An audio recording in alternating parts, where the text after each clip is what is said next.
it can't even happen. It just happens. What are you supposed to do? So let's carry on. What else are these problematic quotes? He's saying that only the father is the father, and you're supposed to turn children against their parents. But I think he's saying more along the lines of Confucius. If your children say, well, yeah, love, peace, justice, these are all good values. Freedom, free the oppressed, free the prisoner, feed the hungry, give water to the thirsty, clothe the naked, welcome the stranger. If they're for those things, if your parents and your brother and your sister and your son and your daughter are for all those incredible virtues, well then, what's to hate? There's nothing to hate. The only thing that you would have to hate is hate itself. If they don't have those virtues, those ideals of love. And so therefore, households won't be split. Households won't be divided. Families won't be fighting against each other. If they could just learn to be virtuous. Was America not built by the Protestant church? Sure, we had all those incredible Enlightenment thinkers, but it was the Protestant church that spread the good word. What are we doing here? Why is this good? And why are the Protestants better than Catholics? The way I understand Catholics, they're not reading the Bible. They're just obeying the priest, obeying this person, obeying that person, obeying the authorities. They're not thinking for themselves. Emma Goldman says the exact opposite. The highest ideal of a man is to stand up against tyranny. Resistance to tyranny is obedience to God. Is that not Ben Franklin? Is that not George Washington, John Adams, James Madison, Alexander Hamilton? So that's a more complete overall version of who and what Christ is about. And so, good people, good fathers, good brothers, good sons, Christians, you should appreciate what Christ actually said and what Christ actually did. You're just going to go to church to enjoy a social club, to pretend that you're good? And when you're together at church, do y'all discuss, hey, this person is poor, this person needs clothing, this person just had their electricity cut off, this person needs a ride to work? Do you discuss any of these things? Because you're blowing an opportunity. You're blowing an opportunity. You guys are all there united, and you're saying that you're good people and that you're like Jesus, and yet you're going to go to church while your fellow congregation members are suffering. How many churches are in this land of plenty where we have homelessness and people out on the streets? There's a guy that just froze to death outside. He'd have a place to go. Last thing I want to mention is Eli, Eli, lama sabachthani. Eli, Eli, lama sabachthani. Now you know what that's about, don't you, Spunky? Spunky Donkey. No, Maximus. Spunky Donkey. Eli, Eli, lama sabachthani. This is atheist freedom. Eli, Eli, lama sabachthani is, my God, why have you forsaken me? Why has God forsaken even Jesus, his own son on the cross? Well, the whole idea is we all have a whole host of choices to make. God gave us free will, and since he gave us free will, we can make all these different choices, but then everybody else in the world is making their choices as well. And so, just as much as you could say, why have you abandoned me during your times of pain and suffering, you could also ask the same question when you're doing well. Hey, I'm doing really good right now. Why have you abandoned me? He's abandoned all of us, and he's letting us all freely make our own choices.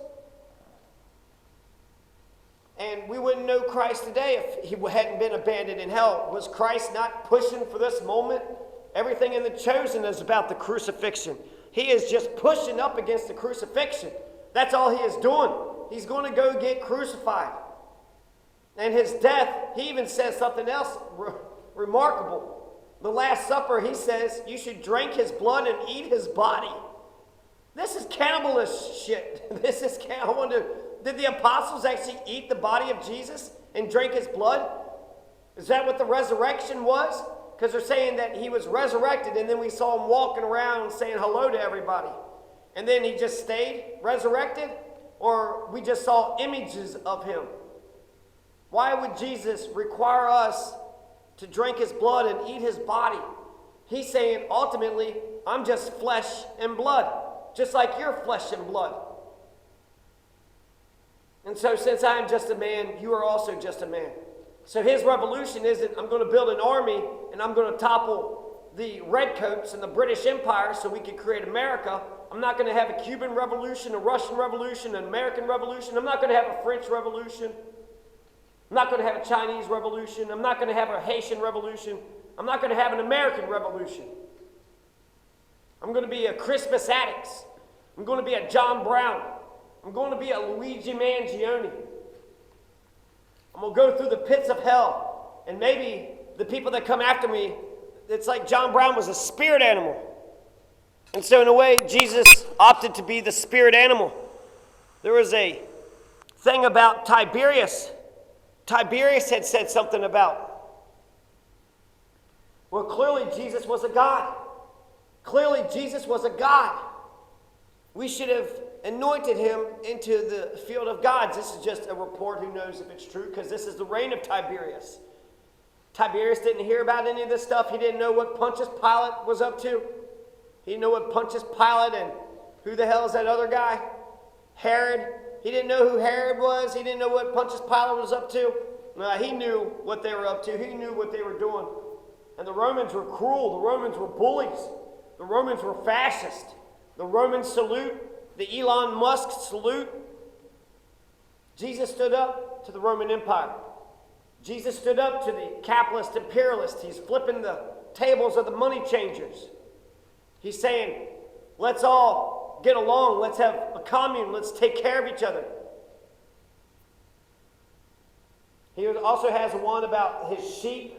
When he talks, his sheep understands. He knows his sheep by name. Eli, Eli, lama sabachthani. So because of free choice, instead of saying, my God, why have you forsaken me? He should have turned it around and said, thank you, my God, for forsaking me. But that was the last quote. That's the last words that was on his mind. And so I guess the pain and suffering even got to Jesus. He's hanging on the cross. He's out there in the sunlight. He's got broken ribs. He's got a slash. He's got a crown of thorns. He was being tortured. He was suffering. He was in pain. So that just reminds you that Jesus was a man. Yet once again, Jesus was a man who was on this planet. I question the historicity, but to think that there wasn't some charismatic Jewish folks that were being inspirational to the people and gathering crowds around that surpassed even the crowds of the Roman officials. You're going to have the big war between the Romans and the Jews. So to think that there wasn't any charismatic Jewish folks that were standing up and saying, let's do better, let's be better. So even if Jesus himself wasn't real, the character is so inspiring. Because you know that he represents a lot of Jewish folks, a lot of rabbis and teachers who stood up.